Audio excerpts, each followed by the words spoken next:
Prabhupada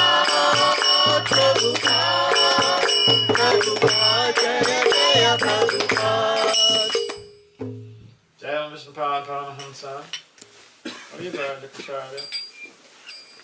Astotra Satat, Sisima is the Divine Graces from Pranajari, Shirabhajan Vinda Bhakti das Maharaj, Jayam Vishnu Paramahansa, Parivraj Kacharya, Astotra Satat, Sisima is the Divine Grace, Sila Bhakti Siddhanta and Saraswati Thakur Goswami Papa Maharaj Ki Ananta Koti Vaishnava Ki Namacharya Sri Haridasa Pura Ki Pram Sri Kahal Sri Krishna Chaitanya Prabhu Nityananda Sri Advaita Gadadhara Sri Vasadi Sri Guru Bhakta Ki Sri Radha Krishna Gopal Gopinath Syamakund Radha Kund Giridham Ki Sevendavan Dham Ki Jai Samathura Maya Padam Ki Jai Sinavadip Dham Ki Jai Ganga Mai Yamuna Mai Ki Jai Simati Tulsi Devi Bhakta Devi Ki Jai Samaveda Bhakta Vena Ki Jai Nitai Gopram.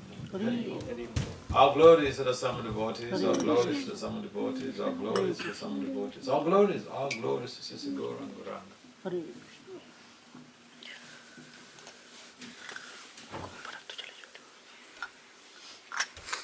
Om Namo Bhagavate Vasudevaya. Om Namo Bhagavate Vasudevaya. Om Namo Bhagavate Vasudevaya. Om Namo Bhagavate Vasudevaya. Om Namo Bhagavate Vasudevaya. Om Namo Bhagavate Vasudevaya. Om Jnana Timirandasya Jnana Janasalakaya Saksul Militam Jena Tasmai Sri Gurave Namaha Sachetaya Manobhistam Stapyetam Jena Bhutale Swayam Rupam Kadamayam Madati Swata Vande Sri Krishna Chaitanya Nityananda Survodita Bodhaya Puspavantu Chita Chandra Tamana Vanchakalpataye Vyacha Kripasundhya Evacha Patitanam Pavanabhyo Vaishnavyo Namo Vishnu Padaya Krishna Pristaya Bhutale Semate Bhaktivedanta Swami Namaste Saraswati Devi Gauravani Kacharine Nirvasesa Sanyavadi Chatavadi Sattva. So I was requested to share something that could help us to move on in our Krishna consciousness. So we should consider ourselves very fortunate because the only thing that is lacking in this world is Krishna consciousness. People have so many facilities, but if they don't have Krishna consciousness, their lives are not very happy. They're not very happy in the sense that their happiness is not sustainable. Sustainability also implies continuity. If I'm happy now, I should continue to be happy tomorrow, the next day, every day. Now, the only thing that gives this type of happiness is the cultivation of bhakti. Bhakti means devotion, love, devotional service, loving, Prabhupada calls it, loving devotional service to Krishna, to Bhagavan Sri Krishna. If we realize that someone loves us or people love us, we are happy. If you're doubted, make an experiment. Tomorrow morning, tell your child, hey Govinda, or hey Aisha, you know I love you. Do you know this? What he or she will do? A beam of smile on your face.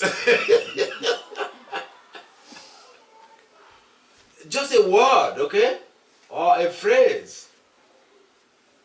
It changes the person's mood. Yeah. It changes the person's mood. And we want someone to be happy. This is what we should do. Even just to tell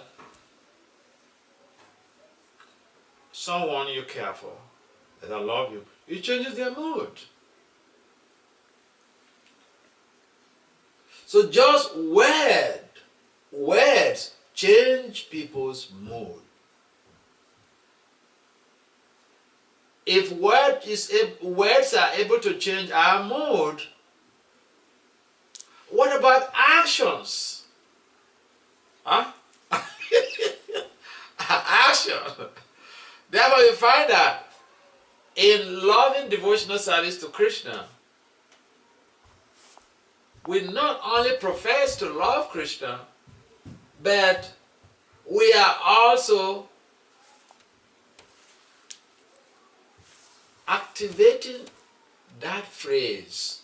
Huh? If you get a credit card from the bank, or debit card, whatever it is, if the card has to do with money, you have to activate it. You got the card, good, but you have to activate it. So, if you got the card, you're happy. Oh, I just got a new credit card. But for you to use it, you have to activate it. So, when we tell someone, I love you, and we activate that phrase in terms of really rendering some service, oh, the happiness of the person becomes multiplied. He says it, he tells me, and he also, Does it. he does it. He puts it in action. So in a similar way, in loving devotional service, we not only profess to love Krishna, but we put that phrase into action. We render service to Krishna. This is what this devotional service is about. We love someone, we love the Supreme Personality of Godhead, and we want to demonstrate that. Look, I love you. This is my service to you. If even we don't render service, the person is happy just by telling the person, I love you. If we render service, oh, we get really carried away. The person becomes carried away because everybody wants to be loved in this world. Why? Because originally we have been engaged in this type of relationship with the Supreme Personality of Godhead. Loving relationship. Loving devotional relationship.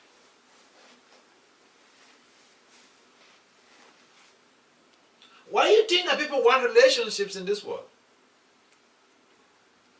Because relationship is an intrinsic value of the soul. The soul has a relationship with the Supreme Soul, with Krishna.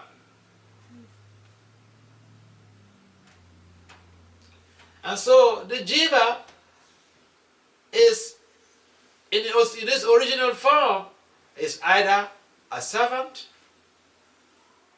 a conjugal lover, a parent, a friend, or it's just in a neutral relationship. Because that is the nature of the soul.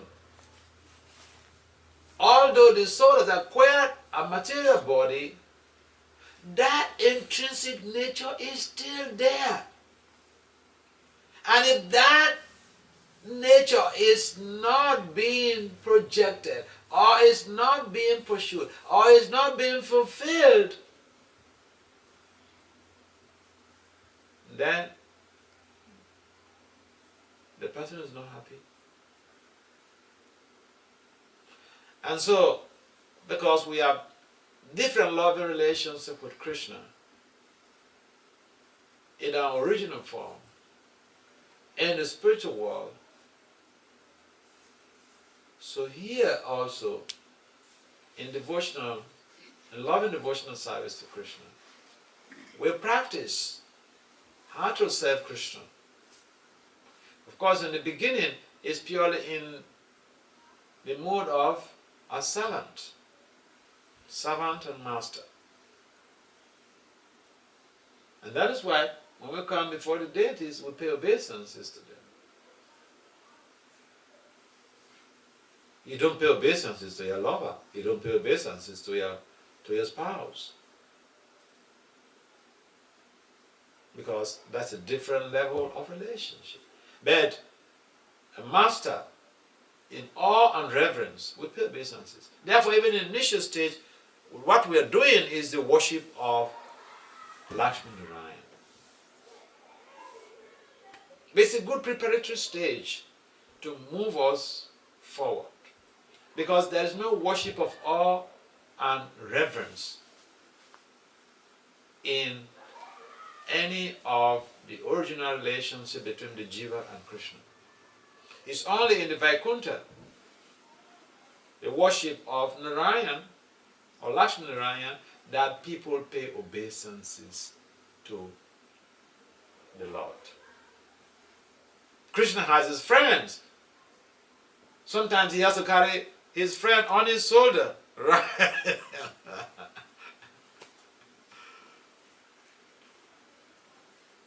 This movement, this Krishna consciousness is allowing us to access that divine realm, that divine knowledge embedded in the Bhagavad Gita as it is, in the Bhagavad Purana, Chaitanya Charitamrita. So all these things are there. And therefore the process of devotional service is just a system where our original loving relationship with Krishna is an attempt to regenerate that original loving relationship with God. And if we are able to do that, then we will be sustainably happy, even right here in this material world, where real happiness or sustainable happiness is very difficult to obtain. And so we want everyone to understand that the teachings of the acharyas, Srila Prabhupada's teachings, the teachings of Lord Krishna himself in the Bhagavad Gita, ultimately is to allow us to become free from those things that are tying our hands and our minds down,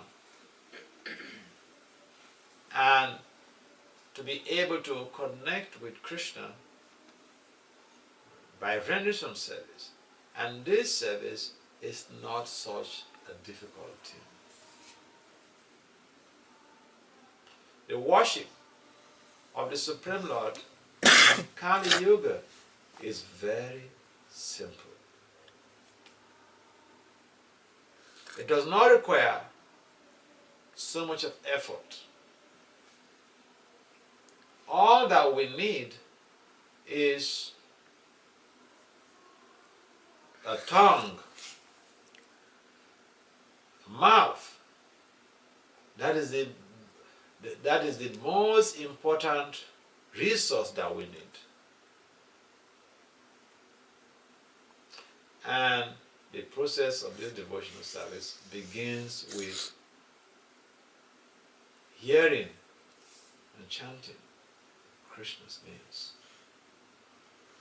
So this type of satsang,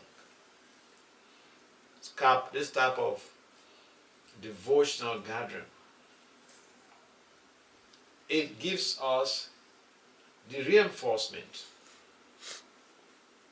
to be able to align with the teachings of the acharyas, to be able to be more compassionate, be more available, be more caring and sharing in our devotional relationships.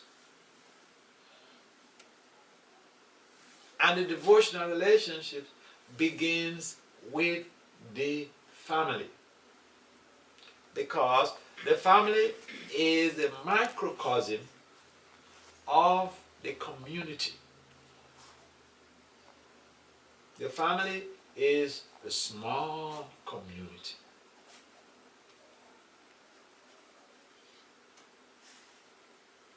So the idea of devotional service is that we encourage ourselves to glorify Krishna, and we encourage others who are within our community, whether it is in the micro community, which is the family in this case, and from that micro family it could go on to that micro community, it could go on to the bigger family, which is the community. So from the micro family to the macro family, which is the community, it's all based on radiating a particular type of energy. And that loving energy is what affects people's lives. People don't want to know how much we know, how much we can speak well. They want to see how much we care, how much we are loving.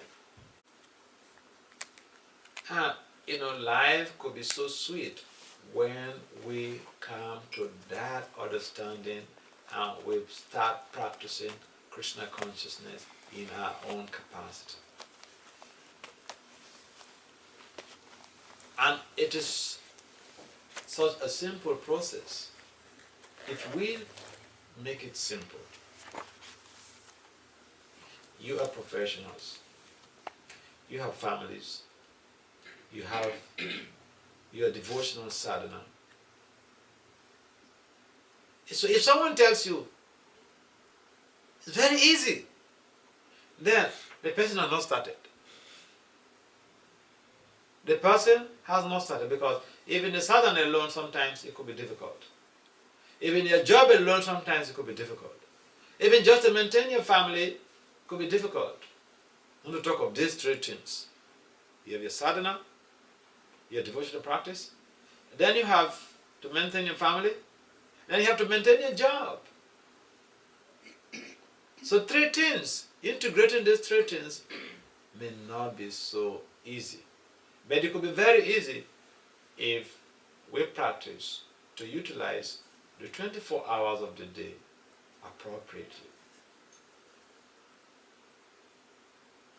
That makes it simple and easy. For the professional in Krishna consciousness, life is pretty easy and simple when people utilize their time wisely.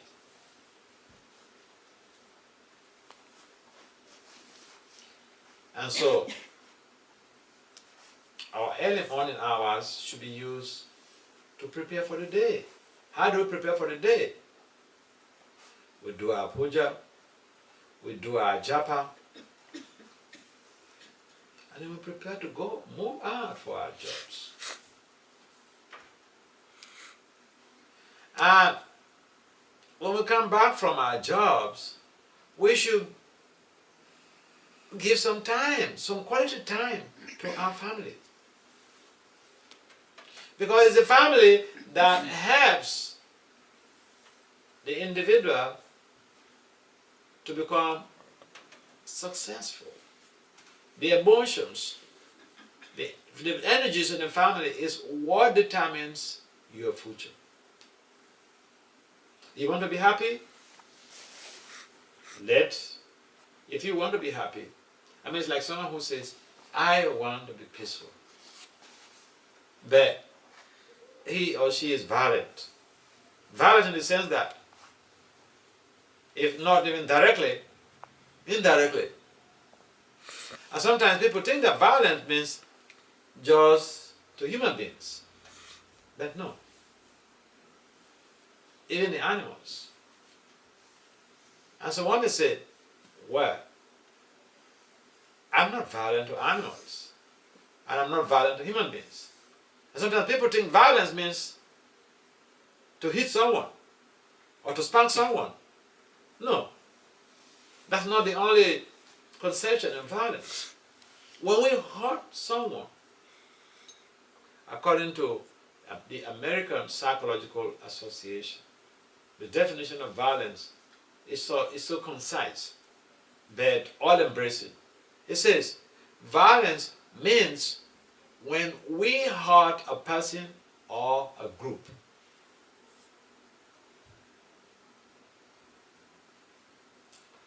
And it's because of the concern for violence that even the Lord appeared as an incarnation just to preach against violence.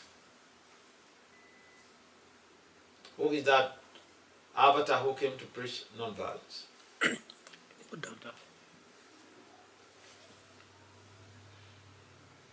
And who is Buddha? One of the Vishnu avatars.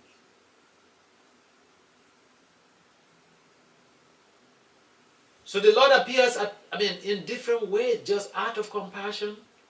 He is trying to see that people get a leverage from wherever they are. So to practice devotional life and go smoothly without any hitch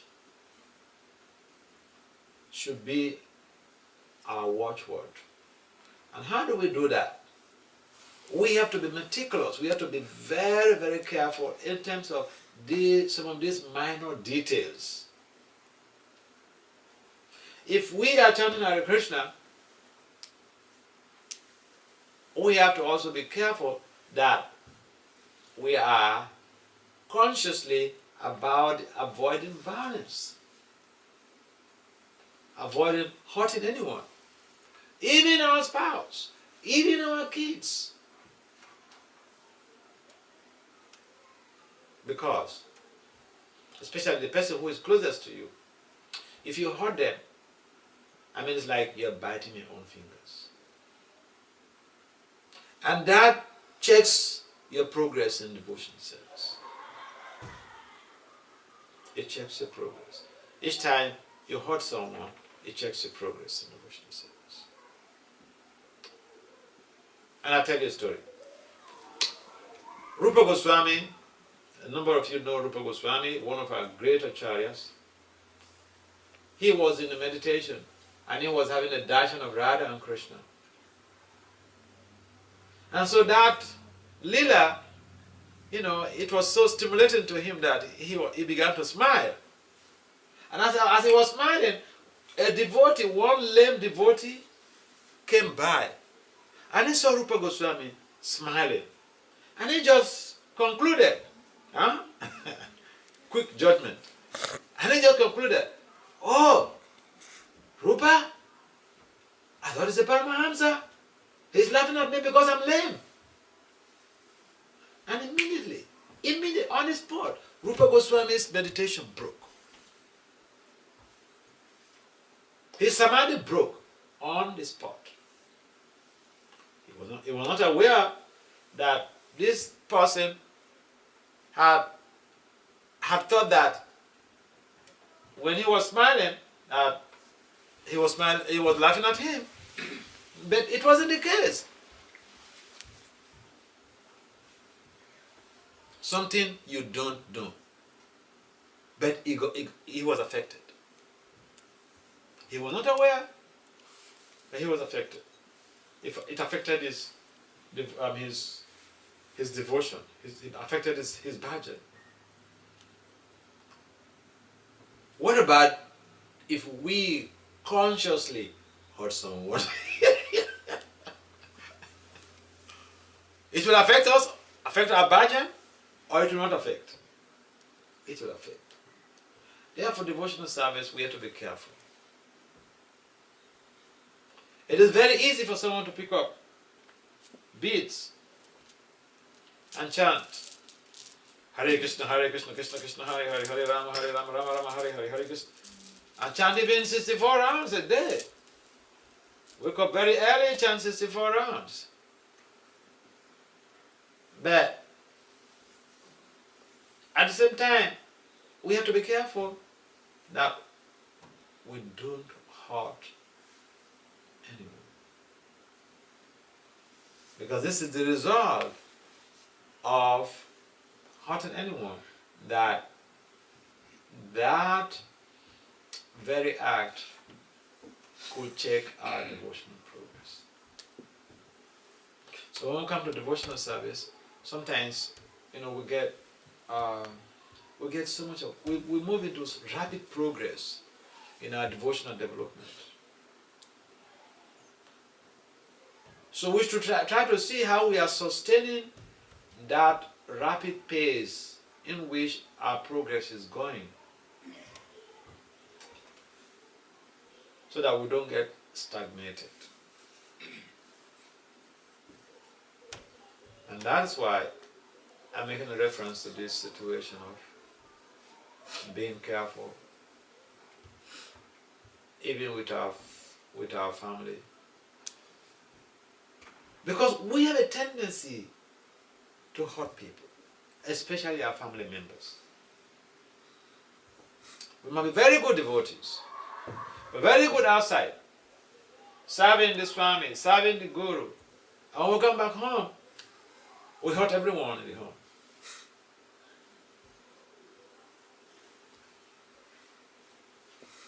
And it's so easy to hurt anyone. It is difficult to please everyone, and it's so easy to hurt anyone. So, we should remember Rupa Goswami's incident.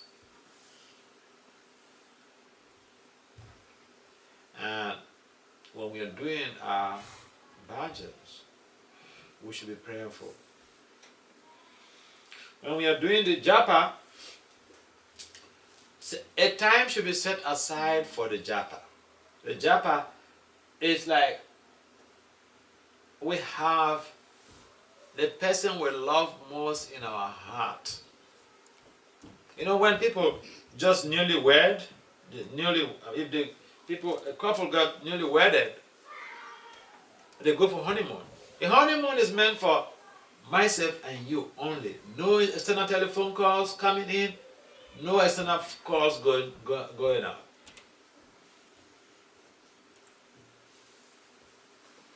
So, when we are doing our japa, we should also be in the mood of a honeymoon with Lord Krishna. No external disturbance. We should just set aside a time for our japa. Then we will make quick progress.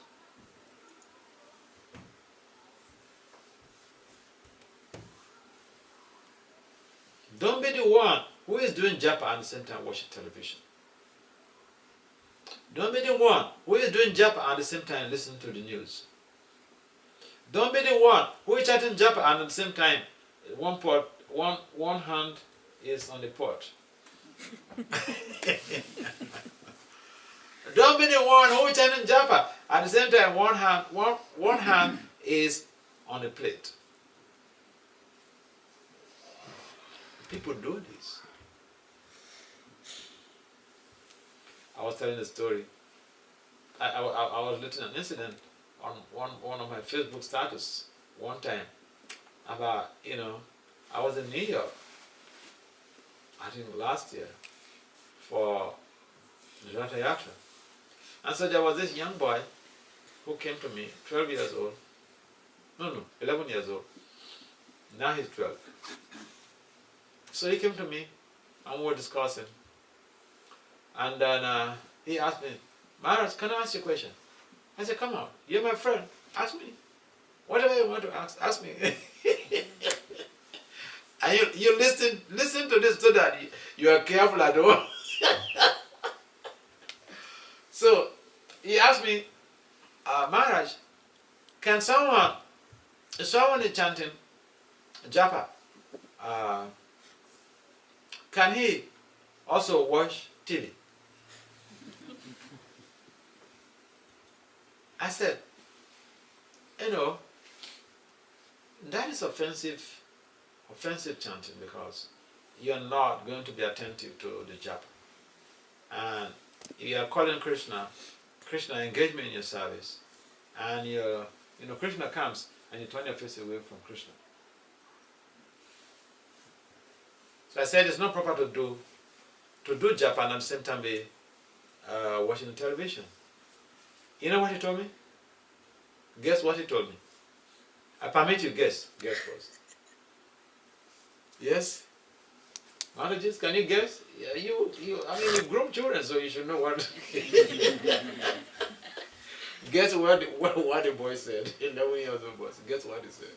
He doesn't have time from the TV to japa. He was asking the questions because of his parents. Yes. So when I said, no, you cannot explain, when I explained to him that, doing japa and watching TV is an offense because you are not concentrating on Krishna. We are calling Krishna and then, we are not attentive to Krishna. I mean, it's like you're making a phone call, you're discussing with someone on the phone, and all of a sudden you hang up. I said, it's not proper. But you know what he told me? He said, but my parents do this. That's what he told me, 11 years old boy. Was he reported that his parents are chanting japa and watching TV.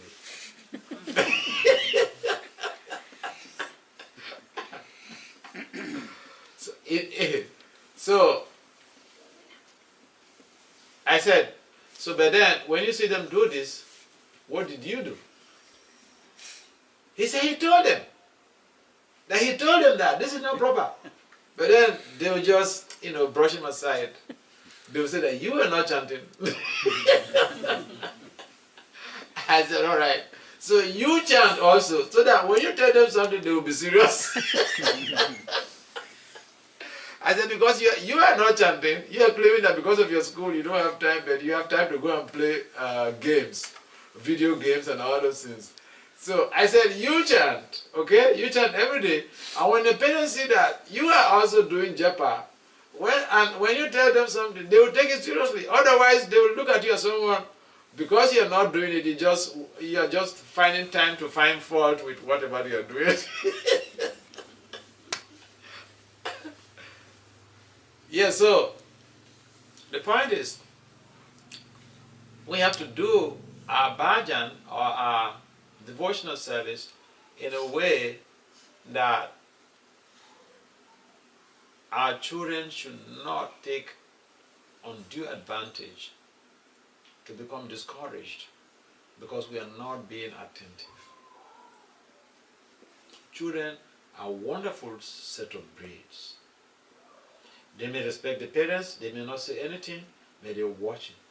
They're watching everybody, seeing what everybody is doing, especially when they attain like the age of 8, 9, these days even 6, 7.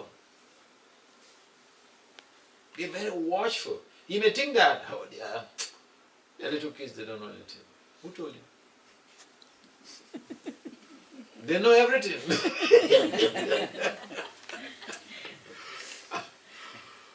So we have to be very good examples We have to be exemplary.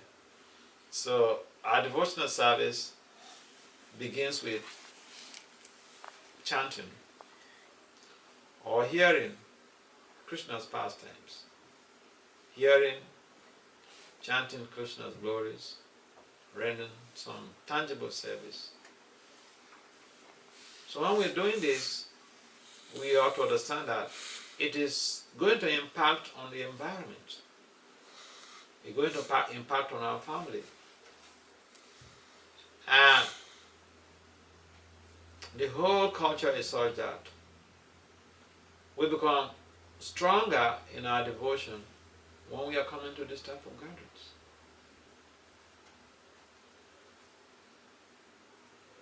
This is what consolidates. This is sadhu sangha. This is what consolidates our devotion.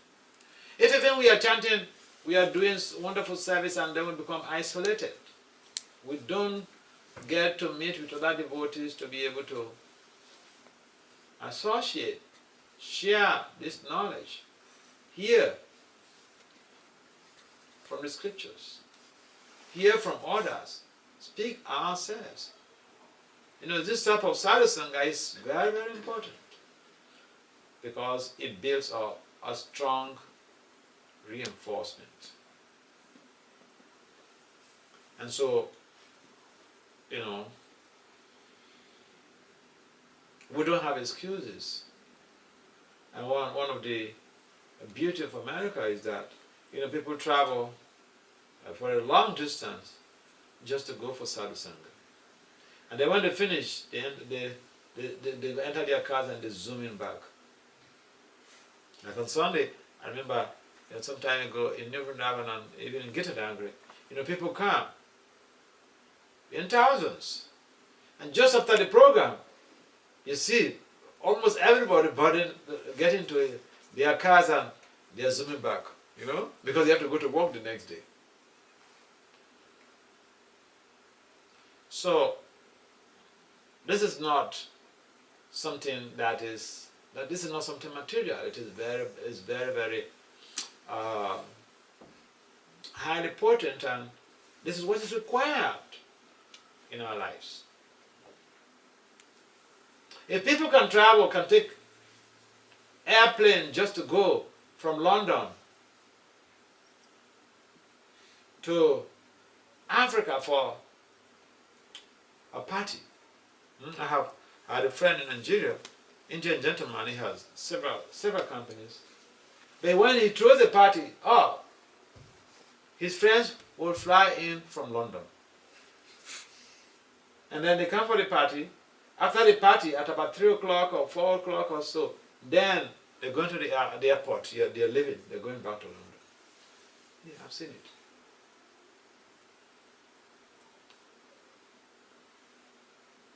So for Krishna, we should take the pain. If that is just to go and drink beer, smoke, contaminate themselves, they pay someone, they make so much sacrifice for it. So we should also make some more sacrifice for Krishna to have this type of association, because it makes us stronger in our devotional service. So as professionals, we have to know that we have a lot of responsibility. And responsibility is not bigger than yourself, because Krishna knows your abilities before you are given this responsibility. So you have your job, you have your family, and you have your devotional practice. You have to do all of them. Don't say, it's too many things. I do one only. No. You have to do all. You have to do all. Like Krishna told Arjuna that you fight and at the same time think of me in my 200 form.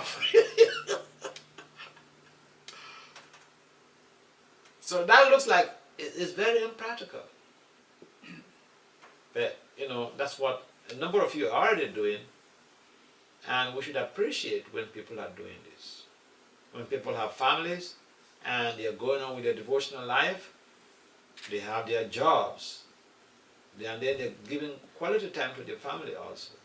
And we should appreciate such people, because it's not so easy.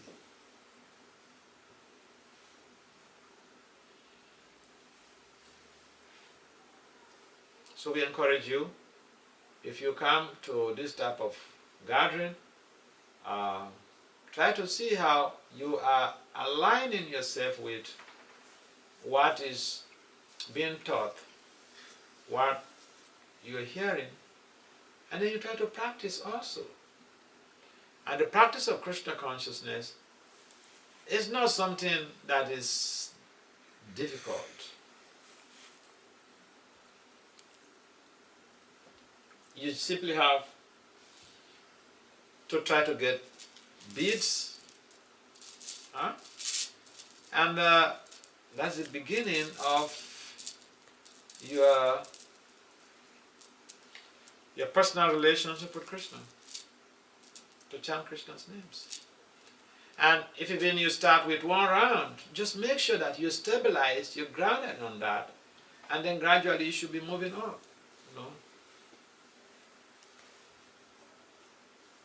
Yeah, what's the difficulty?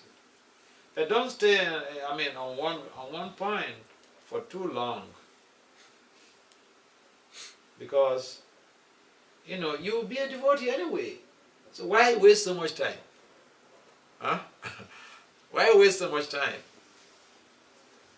If your spouse is a devotee, this is the person you're going to marry for the rest of your life. And he is a devotee.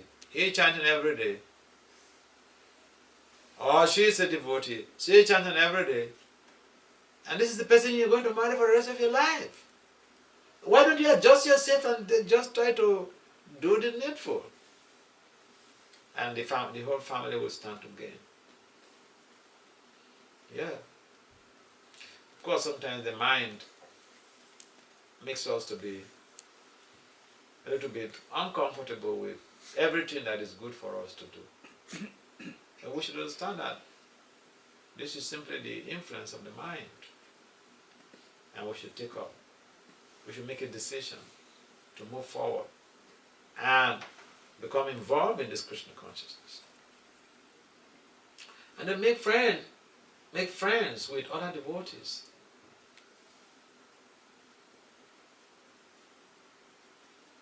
Because with friendship, you have someone to share your difficulties and your joy.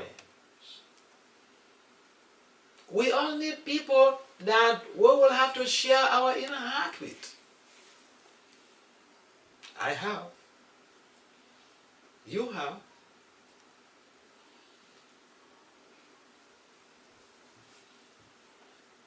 And that is just the nature of the human condition.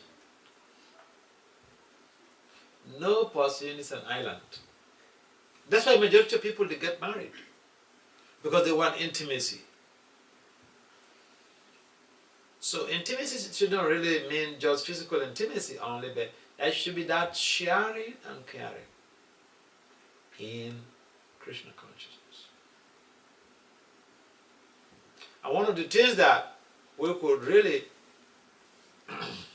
be helpful to ourselves and to our family is that even the anxieties that we get in the office, we should be in a position to be able to share with someone. Because if we bottle up those anxieties, one day it's going to fall on someone, some innocent person. I'll give an example. Suppose you're the man, you go to the office, you work, and whether you're CEO, the employees will give you trouble. If you're an employee, CEO or the manager or whatever will give you trouble. And then every day you just come back home with those anxieties. You bottle up. You don't tell anybody. You don't have a friend that you discuss with to share what is going on in the office. how you felt about this, how you feel about it. And then one day, your wife just says something that you should just, the both of you should be laughing over it. And then they jump. He said this. And then she wondered, what? The same thing I said. Yeah, so those anxieties you've been bottling up with, now it's been downloaded and so on. Yes, so because you can't bottle up anxieties, you need to, to remove them. And by speaking with someone about what is happening in your life, that is a way of diffusing those negative energies. So either your child, I remember one medical doctor, husband is a professor and she's a medical doctor, young couples, and I was the person in the family. And so, herself and her husband, sometimes it's only when it's in the night, maybe one person has even come earlier and slept, and sometimes she's on 24 hours. It has become like the person who has to hear everything that is happening in the office. And so sometimes the trouble, the challenges that she's passing through in the office with some doctors or with the director and all this, she would tell me everything. But I knew why she was doing that, because I studied all those things, and the psychology of it is such that if you don't say what bugs you, if you don't have someone whom you have to share what bugs you, if you don't have someone whom you have to share your joys, those bottled up anxieties will overflow one day and to be downloaded on some innocent person in the family. So Krishna consciousness is all embracing. We have to know how we utilize our energies, why we have to do certain things. Rupa Goswami mentions in the Upadesamrita, at least one person in our lives that we should be able to share our deep feelings with. Someone was telling me some things. Then I said, a young girl. Then I said, why don't you speak to your mom about this? She said, she's not so close with the mom, she can't share this type of things with her. So you don't know what happens in your families. If you are not friendly with your child, she might be, or he might be passing through some type of situation, and you will never know for the rest of your life. Because if you're just a bully who bullies a child, how will they come and tell you anything that is going on in their lives? The relationship is like that of awe and reverence. Awe and reverence means can't pay obeisances. Done what pranam. Finish. You find your way. Oh yeah. So we have to see how we are making progress in our devotional service and giving time to our loved ones. Confidence. That is one of the symptoms or one of the loving exchanges in devotional service. Sharing and caring.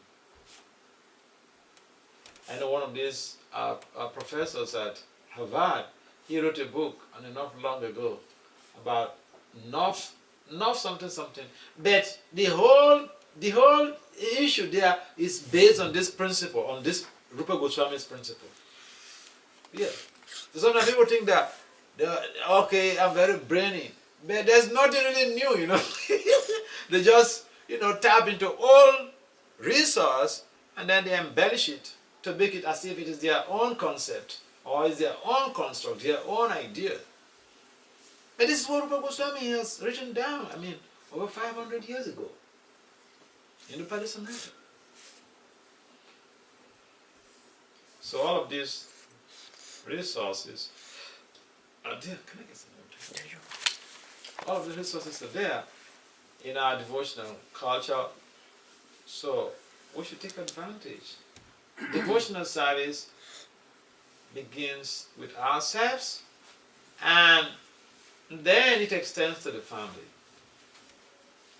I say it begins with ourselves because the individual has to decide, I want to change my life positively.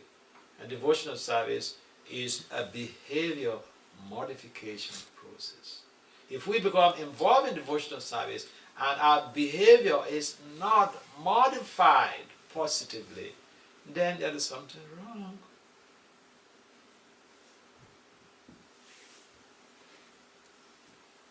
You want to be appreciative, you want to be a good person, you want people to see your good ways. Good ways will come, good qualities will come with devotional service. Who wants to be a bad person in this world? Nobody. So sometimes people want to be very good people, they want others to appreciate them. So develop the good qualities. It is in devotional service that you can very easily develop good qualities, values.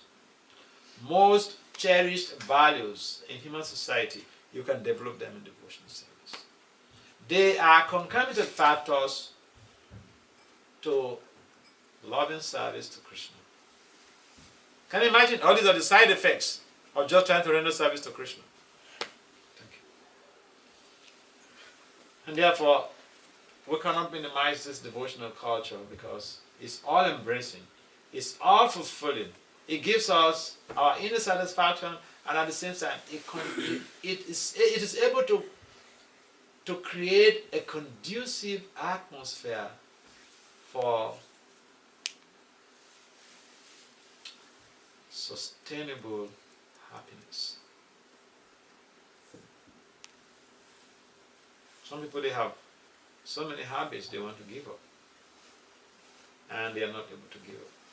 When they take up the process of devotional service, they don't make any effort to give up that very habit. The habit just leaves them by the, by the habit itself. No much effort. So these are the side effects of this transcendental drug. Krishna consciousness is like a drug. You take it, it changes you. But there are side effects like any other drug. Side effects are good ones. And we just have to see how we are moving on in our devotional life, because there is nothing more important that we can think of achieving in this world than this. Even the work, the profession that we are involved in is just to keep body and soul together.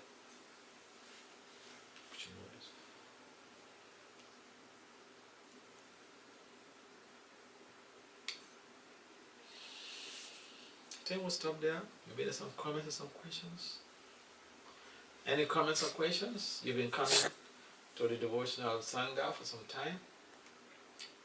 And if you are shy, feeling shy to ask questions in the public, you can send me a message. My email is bvs.bts@gmail. Bhakti Vasudev das Maharaj, BVS, B as in Bhakti, V as in Vasudeva, S as in Swami, dot, B as in Bhakti, T as in theater, S as in Swami, @gmail.com. But bvs.bts@gmail.com. Because sometimes people feel shy to ask personal questions in a gathering like this. And of course, I'm also with a number of social media, Twitter, Facebook. If you go to Facebook, just Google Bhakti Vasudev Swami, you get me. And you can send me your questions. You feel free. I'm the type of liberal Swami. There's no, I'm not the conservative type. Liberal in the sense that I'm available for anybody, I'm accessible to anybody. Yeah, you don't have to, sign a form before you have access to me. Yes. You mentioned one thing like God, I don't know how I understand and how he said like, you, I'm blocking. You have ability and that's why you are given that responsibility. So sometimes we kind of feel overwhelmed with whatever responsibility we have.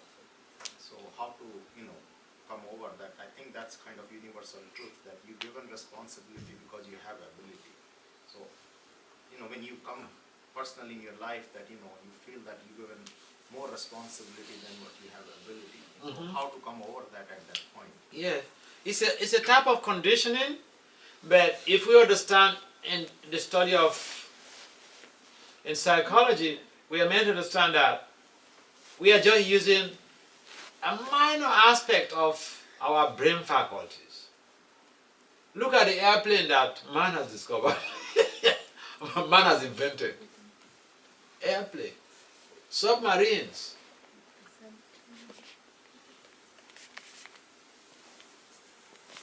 nuclear weapons. These are all inventions by man, a human brain. Can you imagine that? So those are just two amazing, just two outstanding achievements.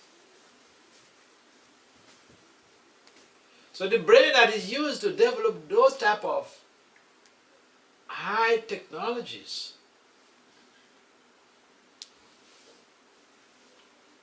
compared to ordinary responsibility that we have. And if we simply have approached it from a developed mindset, then we realize that it's just a figment of an exercise that we need to work on to do. Actually, if someone is trading on the path of bhakti, they do things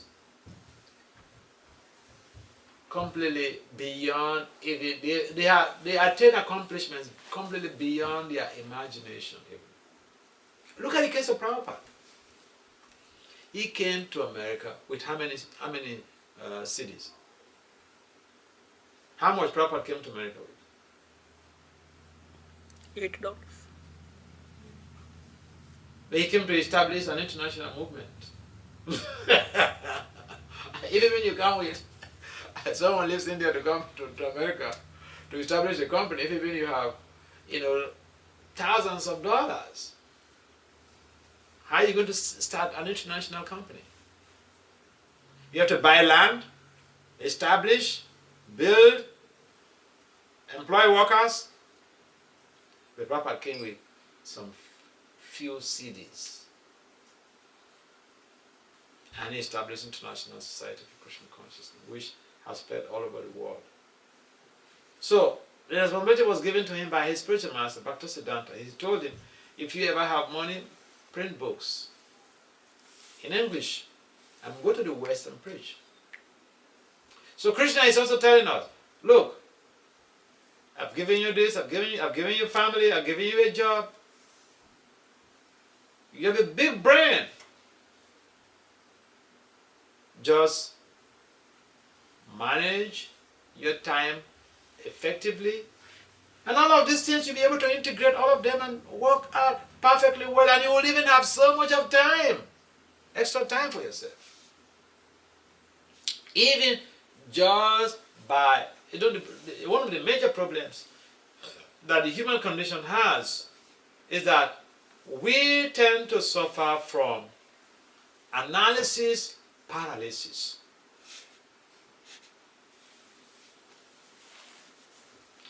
We're not very critical in thinking. We don't analyze things properly. We just look at something and say, oh, I can't do this. This is too much for me. But if we imagine how the same brain that the human condition uses to develop high-tech, qualitative technologies, we're surprised. Now you could be here and it's just a small piece of electronic gas, and the whole world is with you right there.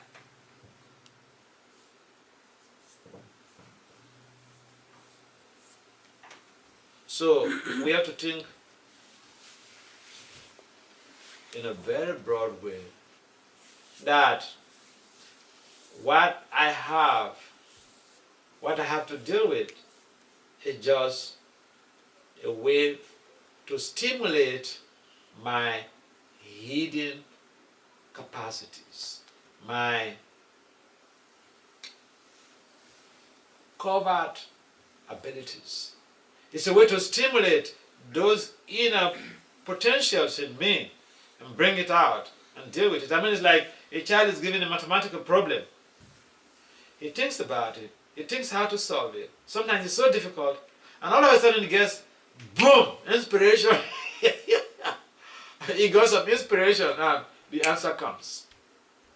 If we contemplate on the goal that we want to achieve, if even it's material, we get so much inspiration. What happens, you remember, for those who study physics, Archimedes, he was battling with a problem.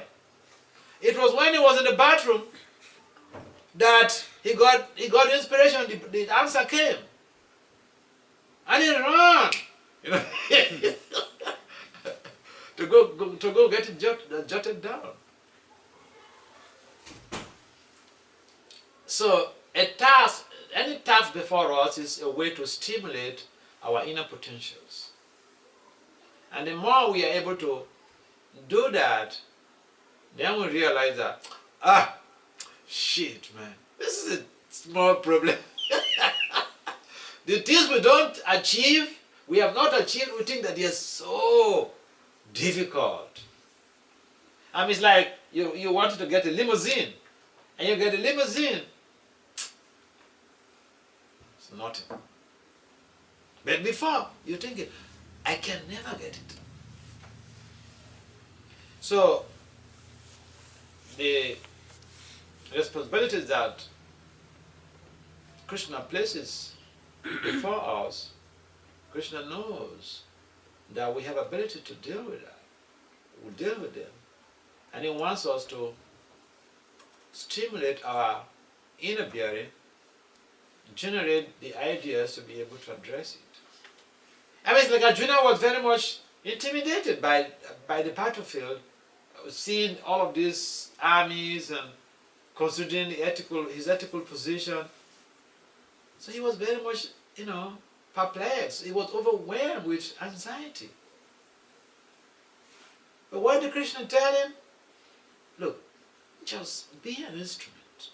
Everything is already executed. You are just going to be there to get the glories. So the same way, Krishna gives you responsibility. It's like the case of Arjuna. You will be overwhelmed. This is not possible. So Krishna is telling us, just move ahead. Everything is already done. You just be an instrument. This is the point. Faith. Faith. We hear the stories, but sometimes we think it doesn't apply to us. It's only this wonderful, miracle could only happen with Arjuna.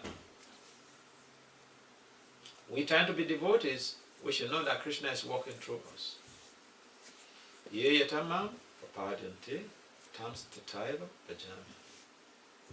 We should remember these sastras and see how we are applying these Vedic teachings in our lives. Every statement of the Vedas applies to us. So we have to think about that. And the so-called responsibilities, big responsibilities, we'll be proud of that. We'll be proud of the achievements afterwards if we simply depend on Krishna and do the needful, like Arjuna did. He was dependent on Krishna and simply did the needful. By our own powers, we will not be able to achieve anything because we will not be able to access that divine intervention. But we depend on Krishna and we move forward to do the needful, then we will have amazing results. And you find all of this in the past. You find also with our acharyas. They had great achievements, but because they were dependent on even those who do not even know about Krishna, they acquire so much of achievements. Why? Because they probe into their responsibilities, figure out ways on how to deal with it, and they were also inspired to do that. Archimedes was not a Krishna Bhakta, or was he? He wasn't. I never heard that he was a Krishna Bhakta, but he had inspiration. Whether I was a Krishna, so-called Krishna Bhakta or not, Krishna is there in the heart of each and every one. Read the sage, do not taste it. Ishvara Parama Krishna. He is there in the heart of everyone. And so according to the needs, the desire of that person, his meditations, the Lord in the heart, divinity from localized divinity can stimulate anything to happen beyond the capacity of that individual. So we should know that. We should, when we are doing anything, we should understand that localized Paramatma, localized divinity is in our heart region, and it could stimulate the most unimaginable achievement to take place. Yeah. I will find that with typical cases with a number of scientists. Archimedes, the principal of Archimedes, I read that several years ago when I was a kid. And I still remember what happened. It was when I came to Krishna consciousness that I knew about the super soul, how the super soul can inspire anyone to solve his problems. I'll bring you a bumping idea, boom.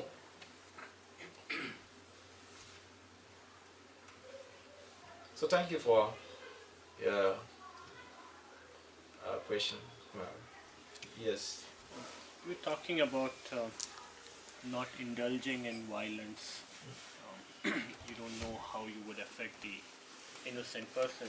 But it so happens like if we are professionals, we are riding cars and you don't intend to do certain things like you run over a deer or something. Any jiva or any life form itself.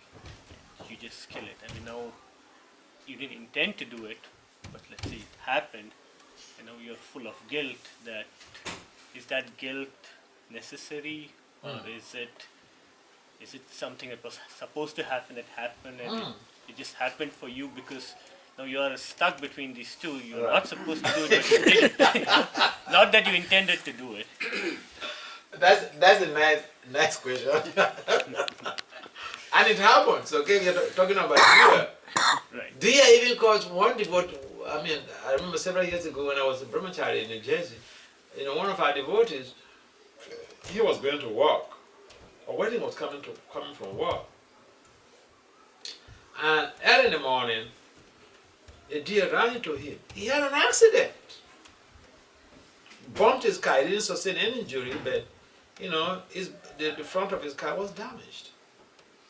So sometimes the deers, they don't look left or right. They're not humans. Maybe humans, we have accidents.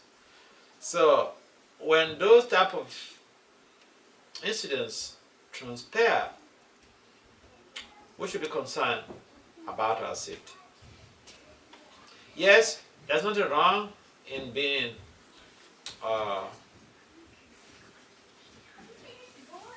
and being concerned about it.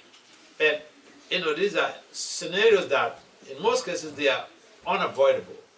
It's not something that you consciously did. If you're talking about even offenses or sins, even just by moving, you are smashing on so many ants, especially within the local settings. But those things, if we are performing devotional service, the devotional service itself takes care of those type of inadvertent offenses. Yeah. But if someone is not involved in some purification, those are the situations that create or protract the samsara process. But if someone is involved in a process of purification, like in devotional service is like a big forest fire that burns sinful reactions. Devotional service to Lord Krishna, that is the potency of devotional service. So if you are performing devotional service, those inadvertent offenses, we should not be overly worried about that, because Krishna takes care. Any other comments? Ladies? We're not here to marginalize women. So, you should also ask some questions. Or you're worried that your husband wants to chastise you. Why ask that type of question in the class?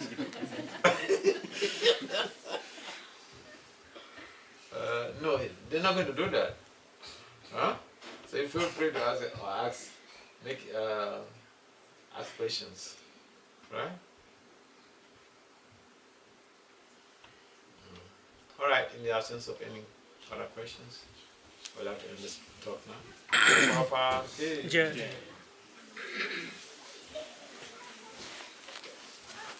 Will the Aarti now?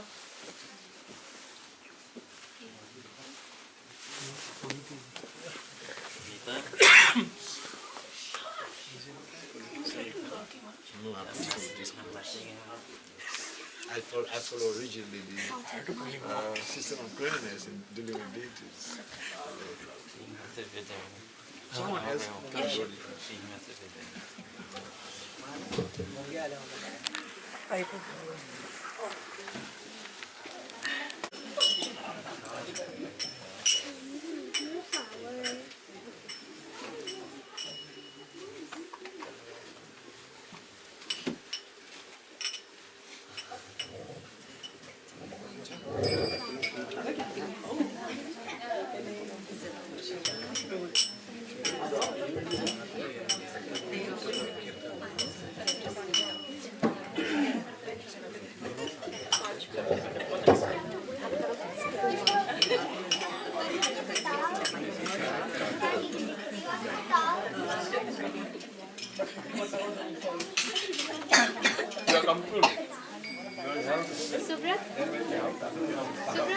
Moral support.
Jaya Om Shubhat Ram Saryacharya Stotra Sata Shri Srimad His Divine Grace A.C. Bhakti Swami Maharaj Prabhupada Ki Jaya Om Vishnupad Ram Saryacharya Stotra Sata Shri Srimad His Divine Grace Bhakti Swami Maharaj Ki Nanta Korti Vaishnavinda Ki Namacharya Haridas Thakur Ki Prem Se Kaur Shri Krishna Chaitanya Prabhu Nityananda Shri Advaita Gadadhar Shivasati Gaur Bhaktivinoda Ki Jai Shri Shri Radha Krishna Gopa Gopinath Shama Kunda Radha Kunda Giri Govardhan Ki Vrindavan Dham Ki Mathura Dham Ki Navadvip Mayapur Dham Ki Jagannath Puri Dham Ki Ganga Maya Ki Yamuna Maya Ki Tulsi Devi Ki Bhakti Devi Ki Samaved Bhaktivinoda Ki Gaura Premanande.